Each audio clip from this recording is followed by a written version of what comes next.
Welcome dear students.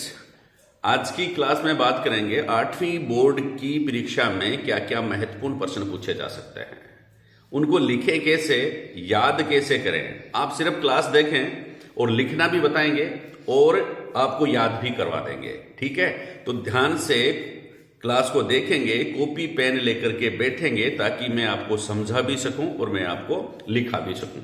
ठीक है, पूरी क्लास देखना भाई। देखिए, पहला प्रश्न आप लोगों के लिए आज का महत्वपूर्ण प्रश्न है। पूछ ले भी, पेपर में लिखा हुआ आ जाए कि संसाधन किसे कहते हैं, ये कितने प्रकार के होते हैं। संसाधन किसे कहते हैं, ये कितने प्रकार के होते हैं, आपने पढ़ा होगा, फिर भी मैं याद करवा देता हूं। देखिए, संसाधन लिखेंगे भाई, उत्तर कैसे देंगे, यहां पर लिखेंगे आंसर, लिख देंगे। लिख दिया बच्चा, आप भी लिख लो। अब लिखेंगे संसाधन, यहां संसाधन लिख देंगे। ठीक है, अब इसके सामने इस प्रकार डैश लगा देंगे।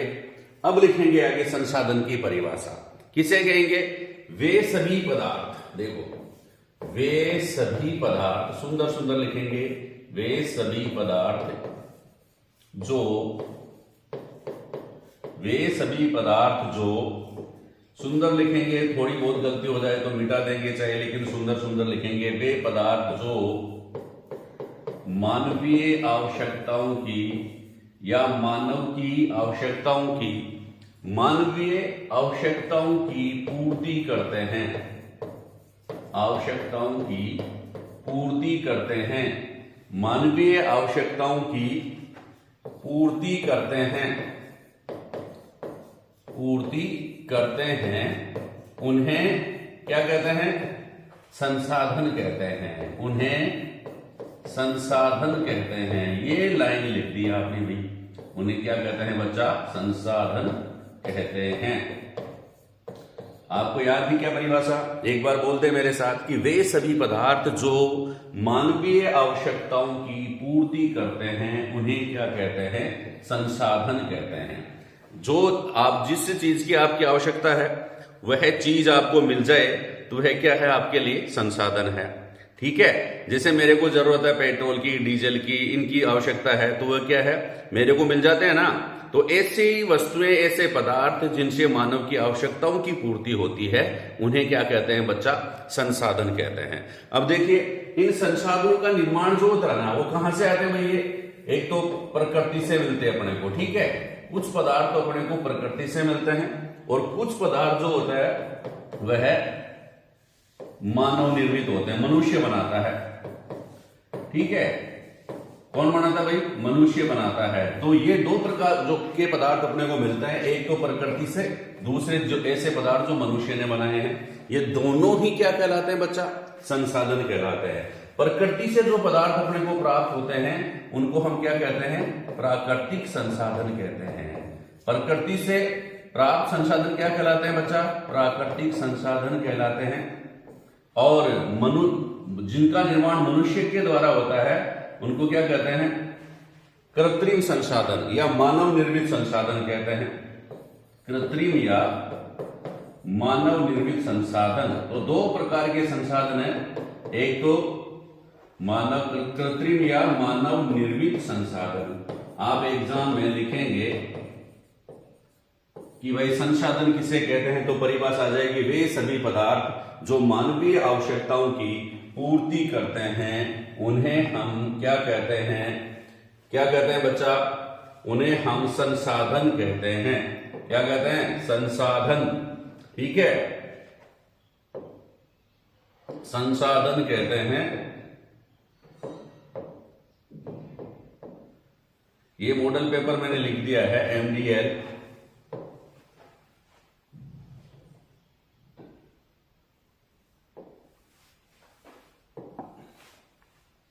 ठीक है, अब प्राकृतिक संसाधन हो गया और मानव निर्मित संसाधन हो गया। आप लोगों से पूछ ले भाई, प्राकृतिक संसाधन कितने प्रकार के होते हैं, ये पूछेंगे। ये का मतलब यहां पर प्राकृतिक संसाधनों से है कि प्राकृतिक संसाधन कितने प्रकार के होते हैं। तो दूसरा प्रश्न और लिख लेते हैं, क्या भैया, प्रश्न लिख लेंगे कि प्राकृतिक संसाधन कितने प्रकार के होते हैं। क्वेश्चन नंबर 2, प्राकृतिक संसाधन, प्राकृतिक संसाधन क्या लिखेंगे? प्राकृतिक संसाधन कितने प्रकार के होते हैं? ये प्रश्न आ गया, कितने प्रकार के होते हैं? कितने प्रकार के होते हैं भाई? ये देखो अपने पास भी कुछ चीजें होती है ना, वो कुछ चीजें तो ऐसी होती है जो जल्दी से खत्म हो जाती है, और कुछ चीजें जो होती है ना वो खत्म ही नहीं होती। ठीक है, तो दो प्रकार के प्रकृति से प्राप्त ऐसे संसाधन जो खत्म होने वाले होते हैं और जो खत्म नहीं होने वाले होते हैं, कितना ही उसको काम में ले लो। अब आप सोचो कि कौन से ऐसे संसाधन हैं जो जल्दी से खत्म हो जाते हैं? सोच के देखना, कौन सी ऐसी चीजें हैं जो जल्दी खत्म हो जाएंगी और निकट भविष्य में खत्म हो जाएगी, कौन सी ऐसी चीजें हैं जो कभी खत्म होने की संभावनाएं नहीं है। ठीक है ना, तो प्राकृतिक संसाधन जो होते हैं वो दो प्रकार के होते हैं। एग्जाम में प्रश्न आ जाए तो क्या लिखेंगे? आंसर लिखेंगे बच्चा। यहां लिख दिया मैंने आंसर, और यहां पर लिख दिया प्राकृतिक संसाधनों के प्रकार। प्राकृतिक संसाधनों लिख दिया। आंसर देना सीखिए बच्चा, आंसर अच्छा लिखेंगे। आप जो अच्छा लिखेंगे ना वो ही बोर्ड के एग्जाम में जो कॉपी चेक करेगा उसको दिखेंगे। प्राकृतिक संसाधनों के प्रकार, ऐसा लिख दिया आपने। फिर क्या लिखेंगे? प्राकृतिक संसाधन दो प्रकार के होते हैं, या यहां लिख देंगे ये मुख्यतः दो प्रकार के होते हैं। ये दो प्रकार के होते हैं, दो प्रकार के होते हैं। कौन कौन से वे प्राकृतिक संसाधन दो प्रकार के होते हैं? कौन कौन से बताओ? नंबर एक अक्षय प्राकृतिक संसाधन। अक्षय प्राकृतिक संसाधन। अक्षय प्राकृतिक संसाधन, अक्षय का मतलब अक्षय प्राकृतिक संसाधन। अक्षय का मतलब होता है जो अक्षय, जो कभी समाप्त नहीं होंगे, जो कभी नष्ट नहीं होंगे, उनको क्या कहते हैं? अक्षय प्राकृतिक संसाधन कहते हैं। क्यों कहते हैं भाई? क्यों समाप्त नहीं होंगे? क्योंकि इनका भंडार बहुत अधिक होता है। ठीक है, तो क्या लिखेंगे? अक्षय प्राकृतिक संसाधन की सिंपल सी परिभाषा देखो, ऐसे संसाधन, देखो ऐसे संसाधन लिख रहे हैं ना, सुंदर सुंदर, ऐसे संसाधन जिनके असीमित भंडार हैं, जिनके असीमित भंडार हैं, असीमित भंडार हैं। एक लाइन तो ये असीमित भंडार है, खूब सारे भंडार। असीमित का मतलब बहुत सारे भंडार हैं।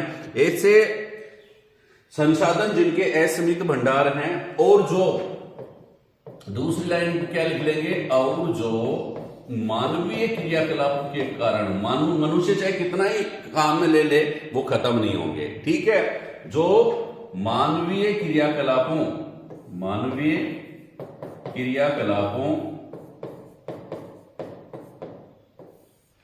द्वारा समाप्त नहीं होंगे, नहीं हो सकते, निकट भविष्य में मानवीय क्रियाकलापों के द्वारा ये समाप्त नहीं हो सकते हैं, उन्हें अक्षय प्राकृतिक संसाधन कहते हैं। इन्हें अक्षय प्राकृतिक संसाधन कहते हैं। अक्षय प्राकृतिक संसाधन कहते हैं, ऐसा लिख देंगे। इन्हें अक्षय प्राकृतिक संसाधन कहते हैं। इतना भी लिख देंगे ना बोर्ड के एग्जाम में तो आपके अच्छे नंबर आएंगे बच्चा।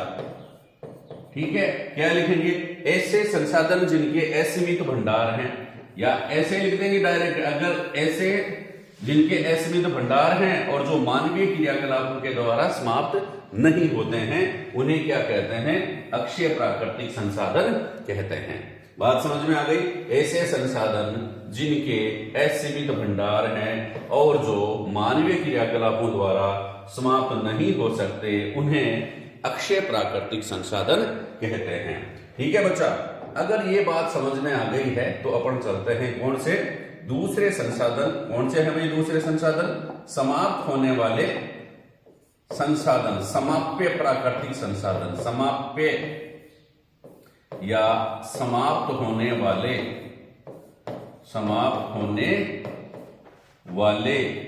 लिख देंगे। समाप्त होने वाले संसाधन है। पहले तो कौन से हो गए?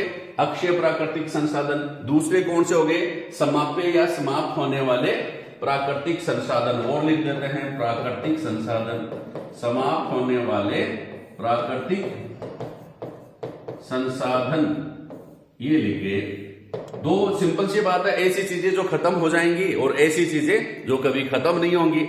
ऐसी चीजें जो खत्म हो जाएंगी, ऐसे पदार्थ जो निकट भविष्य में खत्म हो जाएंगे, मनुष्य चाहे कि काम में लेगा उनको, जो खत्म हो जाएंगे वो तो समाप्त होने वाले प्राकृतिक संसाधन कहलाते हैं। और ऐसे संसाधन या ऐसे पदार्थ जो निकट भविष्य में समाप्त नहीं होंगे, चाहे मनुष्य उसको कितना ही काम में ले, तो उनको अपन क्या कहते हैं, अक्षय प्राकृतिक संसाधन कहते हैं। अक्षय, कभी समाप्त नहीं होने वाले, ठीक है, उनको क्या कहेंगे, अक्षय प्राकृतिक संसाधन कहते हैं। अब आप लोगों से पूछे सर बताया नहीं आपने अक्षय प्राकृतिक संसाधन कौन से हैं, तो इसके उदाहरण आप लिखेंगे, नीचे लिखेंगे ऐसे लिख करके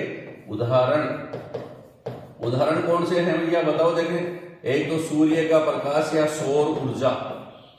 सौर ऊर्जा जो है वो ऐसा संसाधन है जो कभी खत्म नहीं होगा।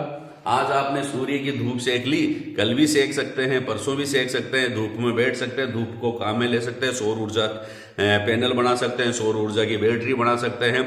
आज चार्ज हो गया, कल भी चार्ज होगा, परसों भी चार्ज होगा। जब जब सूरज निकलेगा तब तब आपको ऊर्जा मिलती रहेगी। ऐसा नहीं है आज दे दियो तो सूरज में से कुछ रोशनी कम हो गई, ऐसा कम नहीं होगा, वो हमेशा बना रहेगा जब तक प्रकृति है। तो इस प्रकार सौर ऊर्जा जो है वो किस प्रकार का संसाधन है, अक्षय प्राकृतिक संसाधन है। इसके अलावा पवन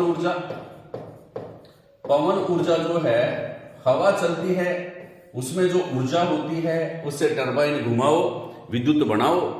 पवन ऊर्जा जो है वो कभी न समाप्त होने वाली ऊर्जा है, ठीक है। हवा जो होती है वो हमेशा रहेगी, हमेशा चलेगी, और जब चलेगी ना तो वह अपने को ऊर्जा देगी। तो यह किस प्रकार का संसाधन है, अक्षय ऊर्जा संसाधन। उदाहरण क्या बताएंगे, सौर ऊर्जा और पवन ऊर्जा। बात समझ में आ गई। चलो अब समाप्य या समाप्त होने वाले प्राकृतिक संसाधन क्या है, इसकी खास बातें क्या है। ऐसे संसाधन, क्या लिखेंगे, ऐसे संसाधन जिनके भंडार सीमित हैं, जिनके सीमित भंडार हैं, मतलब फिक्स है, जिनके सीमित, सी छोटा मी तक सीमित भंडार है, सीमित भंडार है, लिमिटेड है भाई। एक बार आपने उसको काम में लेना शुरू कर दिया तो एक दिन खत्म जरूर होंगे, ठीक है। और मानवीय, दूसरी लाइन में क्या लिखेंगे, और मानवीय क्रियाकलापों के द्वारा, मानवीय क्रियाकलापों के द्वारा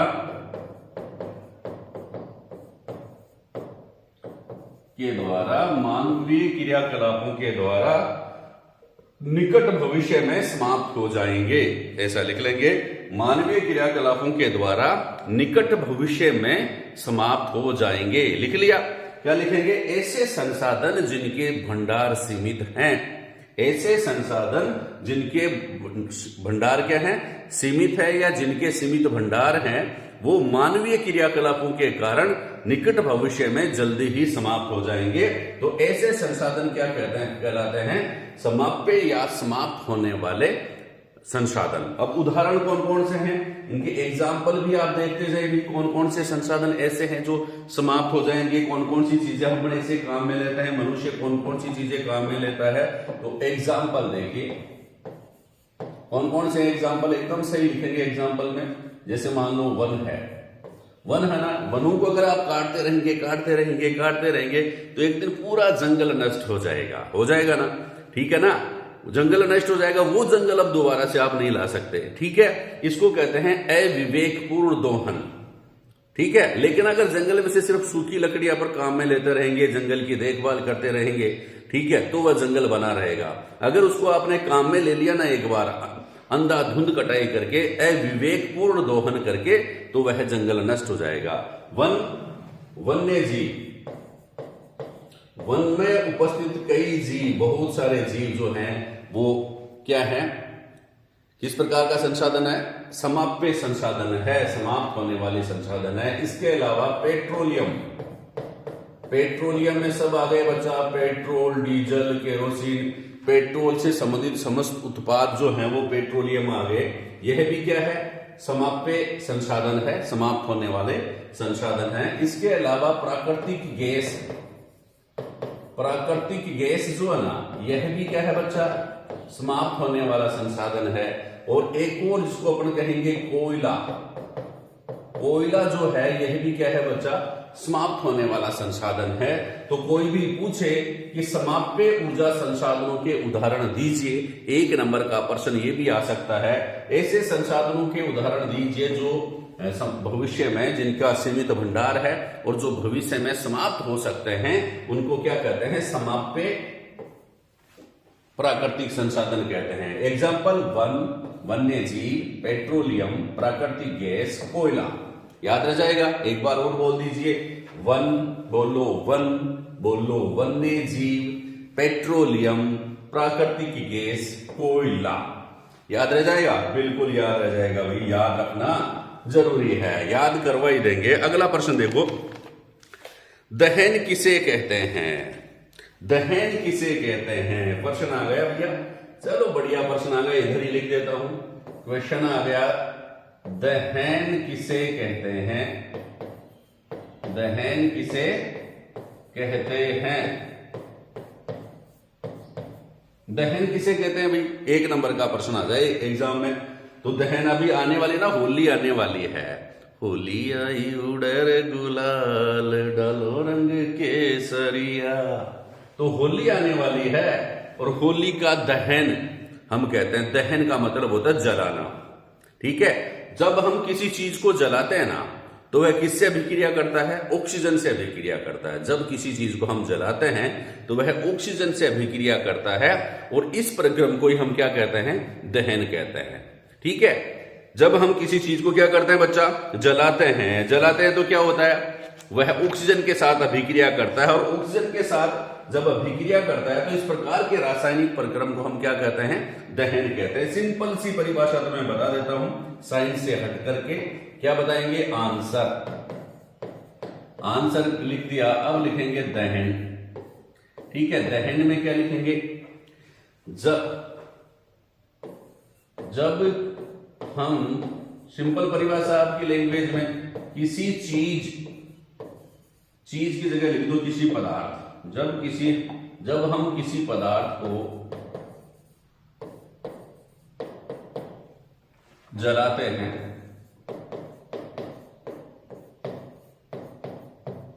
तो वह किससे अभिक्रिया करता है, बहुत बार बता चुके अपन, ऑक्सीजन से अभिक्रिया करता है।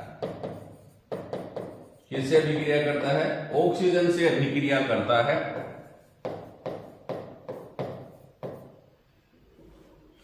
ऑक्सीजन से अभिक्रिया करता है, इस प्रक्रम को ही हम क्या कहते हैं, दहन कहते हैं। इस रासायनिक प्रक्रम को ऐसे लिख लो चाहे, इस रासायनिक प्रक्रम को दहन कहते हैं।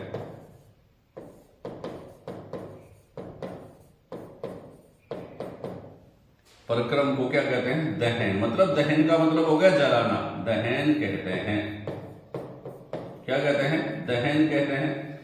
दहन किसे कहते हैं, जब हम किसी पदार्थ को जलाते हैं, कोई भी चीज अपन जलाएंगे ना, तो वह किसके साथ अभिक्रिया करेगा, ऑक्सीजन के साथ अभिक्रिया करेगा। और ऑक्सीजन के साथ अभिक्रिया करके वह क्या देगा, ऊष्मा भी देगा, प्रकाश भी देगा, ताप भी देगा। तो इस रासायनिक प्रक्रम को हम क्या कहते हैं बच्चा, दहन कहते हैं। सिंपल परिभाषा लिख देना, जब हम किसी पदार्थ को जलाते हैं तो वह ऑक्सीजन के साथ अभिक्रिया करता है और इस रासायनिक प्रक्रम को हम क्या कहते हैं, दहन कहते हैं। ऊष्मा व प्रकाश भी देता है, तो इसको हम क्या कहेंगे, दहन कहेंगे। ठीक है, तो यह बात आप लोग ध्यान में रखेंगे। अब एक और प्रश्न बढ़ जाता है आपके सामने, इसको थोड़ा सा सेव कर लेते हैं और फिर आगे चलते हैं भैया। दहन की परिभाषा 1 नंबर की पूछ लेंगे, दहन किसे कहते हैं, कितने प्रकार का होता है, यह भी आप पूछ लेते भाई कितने प्रकार का होता है दहन। तो आप बताएंगे, एक तो होता है जिसको कहेंगे तीव्र दहन। तीव्र दहन किसे कहेंगे, तीव्र दहन। ठीक है, कुछ गैसें जो होती है ना, वो तेज गति के साथ जलती है, एकदम तेज गति के साथ जलती हैं, तीव्रता के साथ जलती हैं, जिसको अपन क्या कहते हैं, तीव्र दहन कहते हैं। फिर दूसरा है स्वतः दहन। दूसरा कौन सा है, स्वतः दहन कहते हैं। स्वतः दहन मतलब कुछ गैसें जो होती है ना, तीव्र तीव्रता के साथ जलती हैं, तेजी के साथ जलती हैं, ऊष्मा देती हैं, प्रकाश देती हैं, इसे कहते हैं तीव्र दहन। और कुछ पदार्थ ऐसे होते हैं जो स्वतः ही जलने लग जाते हैं, बिना किसी विशेष कारण के स्वतः ही जलने लग जाते हैं। इसको क्या कहते हैं? स्वतः दहन कहते हैं। क्या लिखेंगे? देखो, कुछ पदार्थ, स्वतः दहन की बता देता हूं, लिख लो इसको। कुछ पदार्थ बिना किसी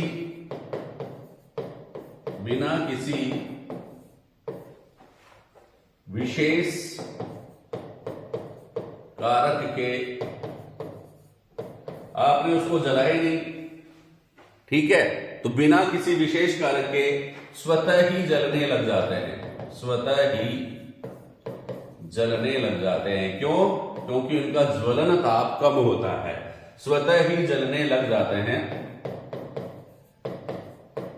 जैसे कई बार वनों में आग लग जाती है, कोयलों की खदानों में आग लग जाती है, ना तो किसी ने माचिस की तीली लगाई वहां पर, ना कोई लाइटर लगाया, ठीक है ना, अपने आप वातावरण की गर्मी से, वातावरण के टेम्परेचर से ही वो जलने लग जाते हैं। तो इसको हम क्या कहते हैं? स्वतः दहन कहते हैं। कुछ पदार्थ बिना किसी विशेष कारक के, कुछ पदार्थ बिना किसी विशेष कारक के स्वतः ही जलने लग जाते हैं। इसे हम क्या कहते हैं? इसे हम क्या कहेंगे बच्चा? स्वतः दहन कहेंगे। क्या कहेंगे? स्वतः दहन कहते हैं, ठीक है। जैसे एग्जाम्पल क्या बताएंगे? जंगल में या वनों में, जंगल में लिख लो, जंगल में स्वतः ही आग लगना, स्वतः ही आग लगना, जंगल में स्वतः ही आग लगना। नंबर 2, कोयले की खदानों में आग लगना, कोयले की खदानों में, खदानें याद नहीं रहना बच्चा, तो आप खाने भी याद कर सकते हैं। कोयले की खानों में स्वतः आग लगना,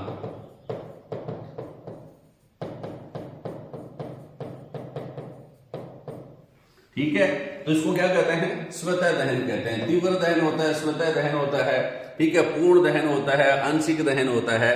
तो ये कई प्रकार के दहन है, ये पूछ लेते हैं, स्वतः दहन के बारे में खूब पूछ लेते हैं कि स्वतः दहन किसे कहते हैं? कुछ पदार्थ बिना किसी विशेष कारक के स्वतः ही जलने लग जाते हैं, उनको क्या कहते हैं? स्वतः दहन कहते हैं। एक बार और देखिए आप इसको, विस्फोट भी होता है कई बार, है ना। क्या होता है? विस्फोट भी होता है। आप पटाखे जलाते हैं, कुछ पदार्थ ऐसे होते हैं जिन्हें जलाते हैं ना, तो ऊष्मा, प्रकाश व तेज आवाज के साथ जलते हैं। इसको अपन क्या कहते हैं? तेज आवाज का। ऊष्मा प्रकाश तो उत्पन्न करते ही है, साथ में क्या करते हैं बच्चा? तेज आवाज भी करते हैं, तेज ध्वनि भी करते हैं। इसको कहते हैं विस्फोट। इसको क्या कहते हैं? विस्फोट कहते हैं। क्या लिखेंगे इसमें? विस्फोट में कुछ पदार्थ ऐसे होते हैं, कुछ पदार्थों को, ऐसे लिखो आप, कुछ पदार्थों को जलाने पर, कुछ पदार्थों को जलाने पर ये ऊष्मा व प्रकाश के साथ, ऊष्मा व प्रकाश के साथ तीव्र ध्वनि भी उत्पन्न करते हैं। पटाखे जलाते हैं नहीं जलाते? पटाखे जलाते हैं ना, पटाखे फोड़ते हुए होली दिवाली पे, दीपावली पे फोड़ते हो आप। कोई मैच जीत जाता है भारत तो पटाखे फोड़ते हो, कोई खुशी आती है तो पटाखे फोड़ते हो, शादी विवाह में पटाखे फोड़ते हो। तो ऊष्मा व प्रकाश तो उत्पन्न करते हैं, उसके साथ साथ तेज ध्वनि भी उत्पन्न करते हैं। तो इसको हम क्या कहते हैं? विस्फोट कहते हैं। इसको क्या कहते हैं? विस्फोट कहते हैं। कुछ पदार्थों को जलाने पर ये ऊष्मा व प्रकाश के साथ तीव्र ध्वनि भी उत्पन्न करते हैं, तीव्र ध्वनि भी उत्पन्न करते हैं, तीव्र ध्वनि भी उत्पन्न करते हैं। इसे हम क्या कहते हैं? इसे ही हम विस्फोट कहते हैं भैया। और ये विस्फोट किसने किया? विस्फोट कहते हैं, बम विस्फोट भी होता है, ठीक है। तो इस प्रकार दहन जो है, तीव्र दहन है, स्वतः दहन है, विस्फोट है, पूर्ण दहन है, आंशिक दहन है। इस प्रकार का दहन कई प्रकार का होता है। तो आप 3 मुख्यतः लिख देना, तीव्र दहन, स्वतः दहन और विस्फोट। अब देखो अगला प्रश्न क्या है। अगला प्रश्न अपन देखते हैं। अगला प्रश्न है कार्बनीकरण किसे कहते हैं? बहुत बढ़िया प्रश्न है। कार्बनीकरण किसे कहते हैं? बहुत बढ़िया प्रश्न आता है। चलो इसको सेव कर लेते हैं, आगे चलते हैं। सेव कर लिया है और आगे चले हैं। कार्बनीकरण किसे कहेंगे? देखिए क्वेश्चन क्या गया, कार्बनीकरण किसे कहते हैं? 1 नंबर का प्रश्न आएगा, किसे कहते हैं? याद रखो इन बातों को, किसे कहते हैं। अब यह प्रश्न आ गए एग्जाम में, पेपर में लिखा हुआ भी है कार्बनीकरण किसे कहते हैं, पेपर में लिखा हुआ भी है कार्बनीकरण किसे कहते हैं। कार्बनीकरण का अगर 1 नंबर का प्रश्न आता है तो हम क्या कैसे आंसर लिखेंगे? देखिए कार्बनीकरण का, कार्बनीकरण, कार्बन का मतलब क्या था? कोयला बनता है। क्या बनता है बच्चा? कोयला बनता है। तो इसकी परिभाषा कैसे लिखेंगे? 1 नंबर का प्रश्न बोर्ड के एग्जामिनेशन में आ गया, तो आप कैसे लिखेंगे आंसर? देखिए पहले अपन लिखेंगे यहां पर आंसर, क्या लिखेंगे? आंसर। और यहां लिख दिया अपन ने कार्बनीकरण। क्या लिख दिया बच्चा? कार्बनीकरण लिख दिया। लिख दिया, अंडरलाइन कर दी, इस प्रकार का डैश लगा दिया, आगे चिन्ह लगा दिया, और अपन लिखेंगे इसकी परिभाषा। कोयला, कार्बन का मतलब कोयला, ठीक है। किससे बनता है? पेड़ पौधों से बनता है। पेड़ पौधों को साइंस में क्या कहते हैं? वनस्पति कहते हैं। और ये गीली से बनता है या सूखी से? मतलब मरे हुए पेड़ पौधों से, मृत वनस्पति से। मृत वनस्पति जो होती है, मृत वनस्पति से धीरे धीरे कोयला बनने की क्रिया को कार्बनीकरण कहते हैं। याद हो जाएगा कि मृत वनस्पति से, क्या लिखेंगे? मृत वनस्पति से, लिखो देखो, मृत वनस्पति से धीरे धीरे, धीरे धीरे या धीमे प्रक्रम द्वारा, धीरे धीरे या धीमे प्रक्रम द्वारा कोयला निर्माण की प्रक्रिया को, कोयला निर्माण की क्रिया को कार्बनीकरण कहते हैं। क्या कहते हैं? कार्बनीकरण कहते हैं। कार्बनीकरण कहते हैं। ये प्रश्न आ गया, ये आंसर दे दिया आपने। 1 नंबर का प्रश्न आया, 1 नंबर सर ने आपको दे दिया। अब अगर ये परिभाषा भी याद नहीं हो, मृत वनस्पति से धीमे प्रक्रम द्वारा कोयला निर्माण की क्रिया को या कोयला बनने की क्रिया को क्या कहते हैं? कार्बनीकरण कहते हैं। कोयले में बदलने की क्रिया को, मृत वनस्पति जो होती है कोयले में बदल जाती है, इसे कार्बनीकरण कहते हैं।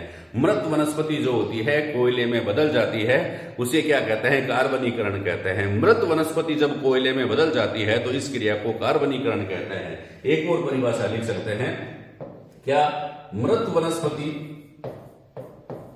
मृत वनस्पति जब कोयले में बदल जाती है। मृत वनस्पति किसमें बदल जाती है? जब कोयले में बदल जाती है। मृत वनस्पति जब कोयले में बदल जाती है, बदल जाती है, मृत वनस्पति जब कोयले में बदल जाती है तो यह क्रिया कार्बनीकरण कहलाती है। तो यह क्रिया कार्बनीकरण कहलाती है। तो यह क्रिया कार्बनीकरण कहलाती है। ऐसे भी याद कर सकते हैं, कार्बनीकरण कहलाती है। बोल दो साथ साथ, कार्बनीकरण कहलाती है। क्या बोलेंगे? मृत वनस्पति, मृत वनस्पति, मृत वनस्पति या पेड़ पौधे। मृत वनस्पति जब कोयले में बदल जाती है, मृत वनस्पति जब कोयले में बदल जाती है तो यह क्रिया कार्बनीकरण कहलाती है। मृत वनस्पति जब कोयले में बदल जाती है तो यह क्रिया कार्बनीकरण कहलाती है। मृत वनस्पति जब कोयले में बदल जाती है तो यह क्रिया कार्बनीकरण कहलाती है। 1 नंबर का प्रश्न आपका बन गया है। अब और देखिए, बहुत बढ़िया प्रश्न आता है, अम्लीय वर्षा से आप क्या समझते हैं? अम्लीय वर्षा किसे कहते हैं? ये भी 1 नंबर का प्रश्न आपके बन जाता है और एग्जाम में आपको लिखना जरूरी है। अम्लीय वर्षा, देखिए बहुत बढ़िया प्रश्न है, लिखेंगे। क्वेश्चन आ गया, अम्लीय वर्षा किसे कहते हैं या अम्लीय वर्षा से आप क्या समझते हैं? अम्लीय वर्षा से आप क्या समझते हैं? अम्लीय वर्षा से आप क्या समझते हैं? तो अम्लीय वर्षा किसे कहते हैं? आंसर देखो, अब इसको पहले तो मैं आप याद करवाता हूं। आंसर देंगे कैसे वो चर्चा करेंगे बाद में, लेकिन आप देखो क्या लिखा हुआ आया है, अम्लीय वर्षा। तो वर्षा तो आप जानते हो, बादलों से जो बूंदों के रूप में पानी जमीन पर गिरता है उसको क्या कहते हैं? अपन वर्षा कहते हैं। तो अम्लीय वर्षा किसे कहते हैं? ऐसी वर्षा जिसका जल अम्लीय हो, ऐसी वर्षा जिसका जल अम्लीय हो। अब अम्लीय मतलब क्यों है भाई? उसमें क्या है? अम्ल मिले हुए हैं। ऐसी वर्षा, जैसे मान लो बादल हो रहे हैं और बादलों से क्या बूंदे गिर रही हैं, ये पानी गिर रहा है नीचे, इस पानी को अपन पीएच ज्ञात करेंगे। पानी का क्या ज्ञात करें भाई? पीएच ज्ञात करें, ठीक है। तो अगर ये पीएच 5.6 से कम हो, 5.6 से कम पीएच हो, ठीक है, ऐसी वर्षा जिसके जल का पीएच 5.6 से कम होता है, वह वर्षा अम्लीय वर्षा कहलाती है। सिंपल सी डेफिनेशन पहले आप लिख लें इसको, ठीक है। चलो इसको याद कर लो, ये डेफिनेशन एकदम सिंपल है और आपको याद करना जरूरी है। क्या लिखेंगे? ऐसी वर्षा, ऐसी वर्षा जिसके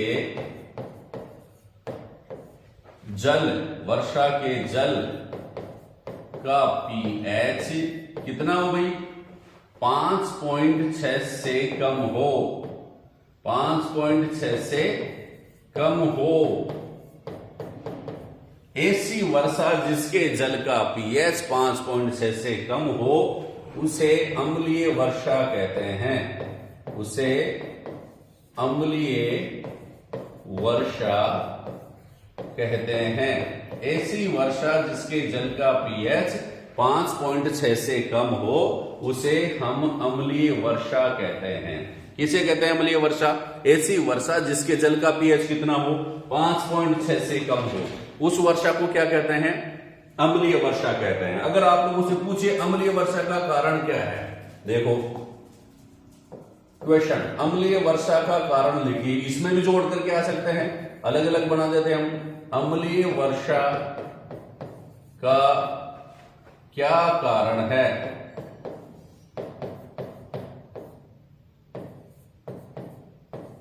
क्या लिखेंगे? अम्लीय वर्षा का क्या कारण है? तो आप बताएंगे आंसर। देखो आंसर, ये बहुत बढ़िया प्रश्न रहेगा आप लोगों का और बहुत बढ़िया आंसर आपको देना है। अम्लीय वर्षा का कारण क्या है? देखो पहला कारण, अम्लीय वर्षा का पहला कारण है नंबर 1। क्या कारण लिखेंगे? वायु प्रदूषण। क्या लिखेंगे? वायु प्रदूषण के कारण, वायु प्रदूषण के कारण नाइट्रोजन, ध्यान रखना, इन शब्दों को याद रखना भाई, मुख्यतः नाइट्रोजन व सल्फर। वायु प्रदूषण के कारण नाइट्रोजन व सल्फर, ये लिख लेंगे। तो वायु प्रदूषण के कारण नाइट्रोजन व सल्फर के ऑक्साइड किसमें मिल जाते हैं? के ऑक्साइड। ये ध्यान में रखना, ये देखो मैं अंडरलाइन कर रहा हूं, वो ऐसे एक शब्द याद रखना, बोलो मेरे साथ कि वायु प्रदूषण के कारण, वायु प्रदूषण के कारण नाइट्रोजन व सल्फर, नाइट्रोजन का प्रतीक होता है एन और सल्फर का प्रतीक होता है एस, नस, एन एस, ये भी लिख सकते हैं। के ऑक्साइड, नाइट्रोजन के ऑक्साइड को ऐसे रिप्रेजेंट करेंगे NOH और सल्फर के ऑक्साइड को SOH, ठीक है। नाइट्रोजन व सल्फर के ऑक्साइड किसमें मिल जाते हैं?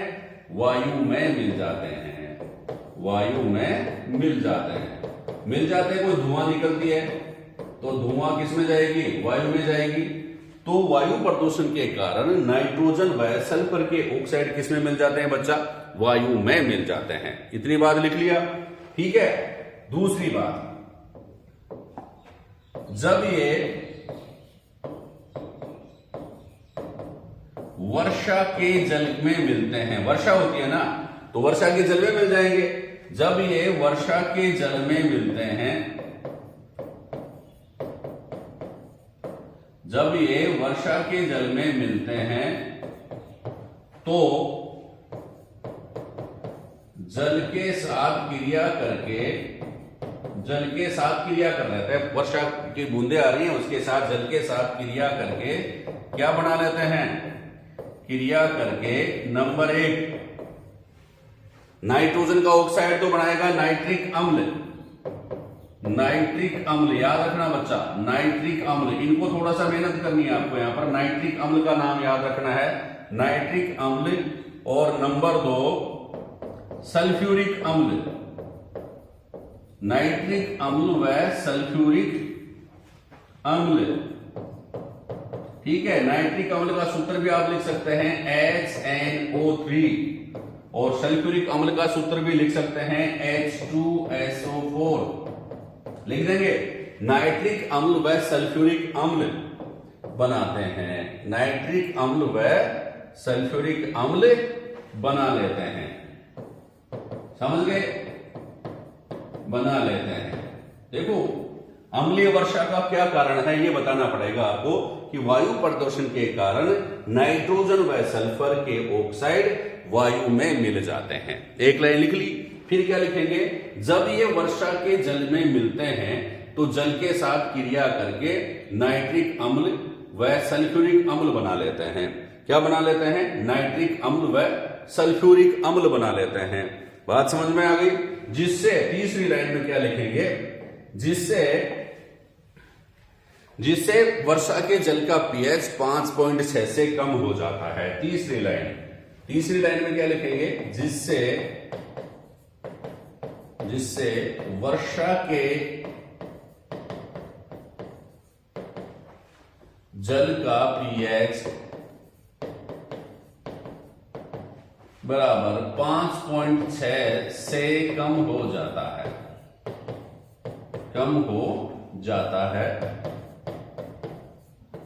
वर्षा के जल का पीएच 5.6 से कम हो जाता है, इसे ही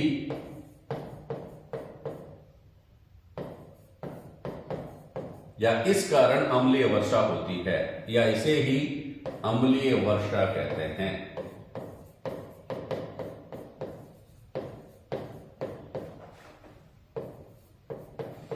ठीक है बच्चा, तो ये महत्वपूर्ण प्रश्न कि अम्लीय वर्षा का क्या कारण है, इसके परिणाम भी आप एग्जाम में याद कर लेना बुक में देख करके। अगला प्रश्न देखिए, विशेष क्षेत्रीय प्रजाति किसे कहते हैं, संकटापन जंतु क्या होते हैं और रेड डाटा बुक क्या होती है। इनमें से 1% 100% आपके एग्जाम में पूछा जाएगा। कौन कौन सी बात करेंगे अपन? विशेष क्षेत्रीय प्रजाति। देखिए क्वेश्चन आ गया कि विशेष क्षेत्रीय प्रजाति किसे कहते हैं। विशेष क्षेत्रीय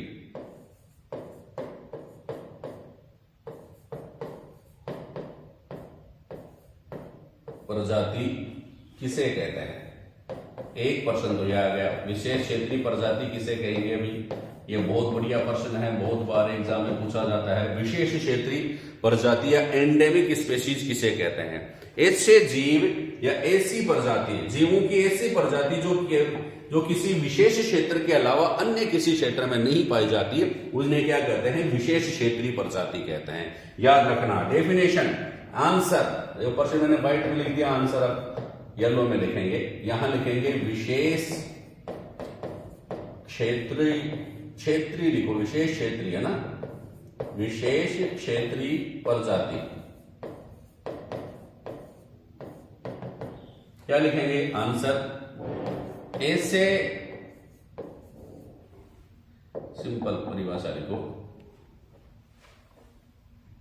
जीवों की ऐसी प्रजाति जो किसी विशेष क्षेत्र के अलावा किसी विशेष क्षेत्र के अलावा अन्य क्षेत्रों में नहीं पाई जाती, अन्य क्षेत्रों में नहीं पाई जाती,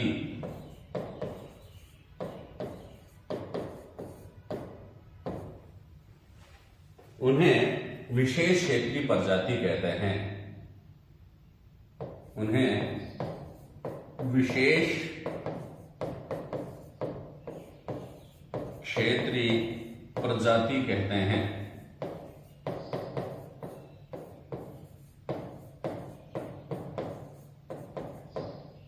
ठीक है, एक जीवों की ऐसी प्रजाति जो किसी विशेष क्षेत्र के अलावा अन्य क्षेत्रों में नहीं पाई जाती, उनको क्या कहते हैं? विशेष क्षेत्रीय प्रजाति कहते हैं। उदाहरण देखिए भाई, एग्जाम्पल, बहुत सारे एग्जाम्पल हैं। जैसे मान लो एक सींग वाला गेंडा है, एक सींग वाला गेंडा।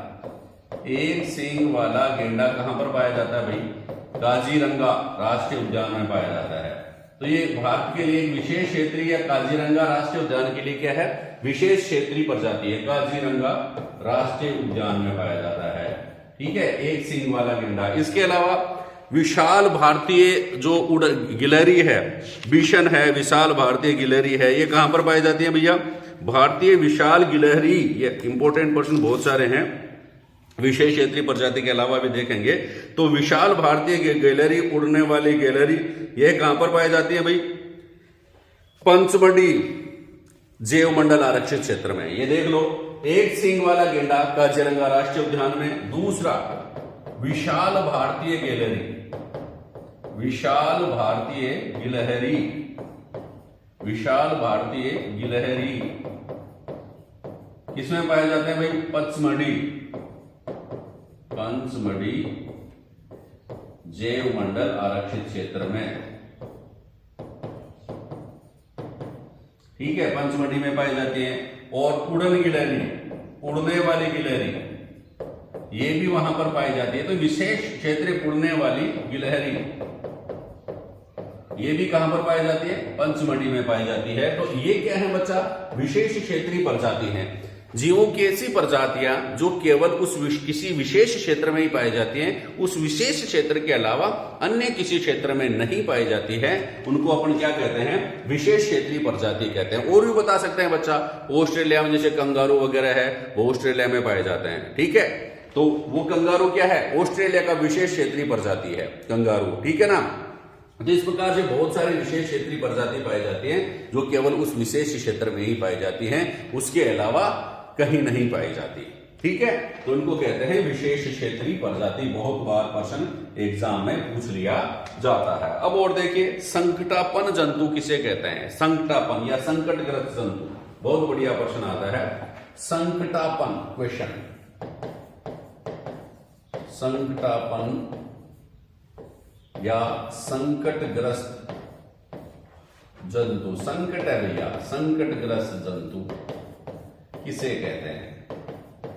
बहुत बढ़िया प्रश्न आता है, 1 नंबर का तो कम से कम मान ही लो आपको इसको।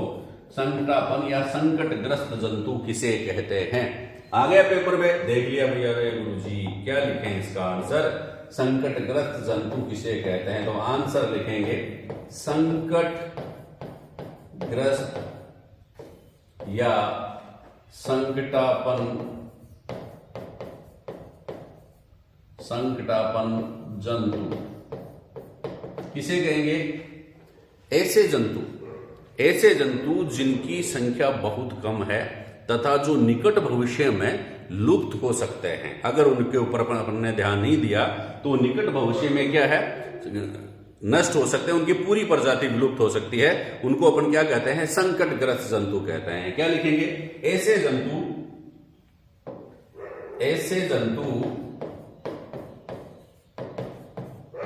जो निकट भविष्य में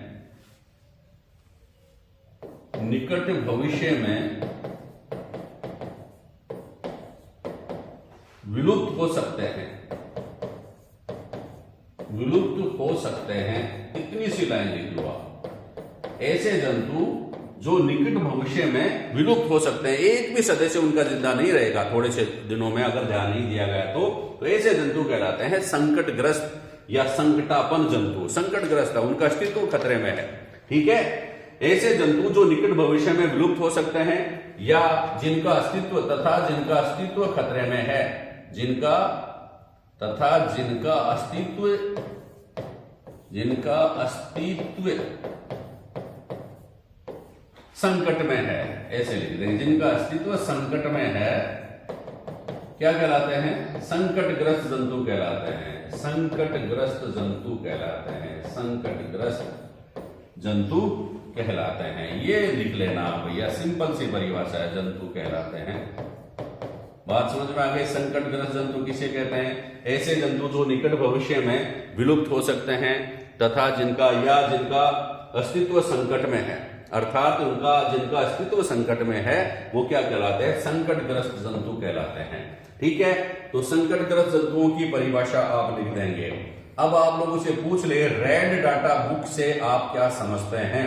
रेड डाटा बुक क्या होती है? बहुत बढ़िया प्रश्न है। रेड में लिख देता हूं, red data book. Red data book किसे कहते हैं? अब भैया सारे जो देश है ना, वो भैया ये सोचते हैं यार कहीं आम का पेड़ विलुप्त हो गया तो क्या हो गया, कोई अपना बाघ शेर विलुप्त हो गए तो क्या होगा, ठीक है, बब्बर शेर वगैरह जो है विलुप्त हो गए, कहीं डोडो पक्षी विलुप्त हो गया, ठीक है ना, डायनासोर विलुप्त हो गया, और भी अगर जीव विलुप्त हो जाएंगे तो अपन उसको कहां से देखेंगे? तो सारी सरकारें जो होती है ना, सारे देश इस बारे में चिंतित हैं। तो इसके लिए वो क्या करते हैं, एक पुस्तक बना ली, बुक बना ली, जिसमें लिख लिया कि ये जंतु नष्ट होने वाले हैं, इनको अपने को ध्यान रखने की आवश्यकता है। ठीक है, तो ऐसे बुक, रेड डाटा बुक, ऐसी बुक जिसमें संकटग्रस्त जंतुओं व संकटग्रस्त पादपों की सूची बनाई गई है, उस बुक को क्या कहते हैं? रेड डाटा बुक कहते हैं। क्या लिखेंगे आंसर? रेड डाटा बुक का आंसर लिखेंगे ऐसे ही, यहां लिख दिया मैंने, रेड डाटा बुक। क्या लिखेंगे? ऐसी बुक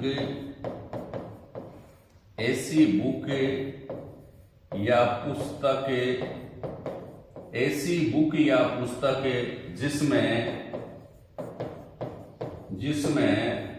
संकटग्रस्त, ऐसी बुक जिसमें संकटग्रस्त पादपों, पौधों की भी बचा, पादपों व जंतुओं की सूची लिखी गई है।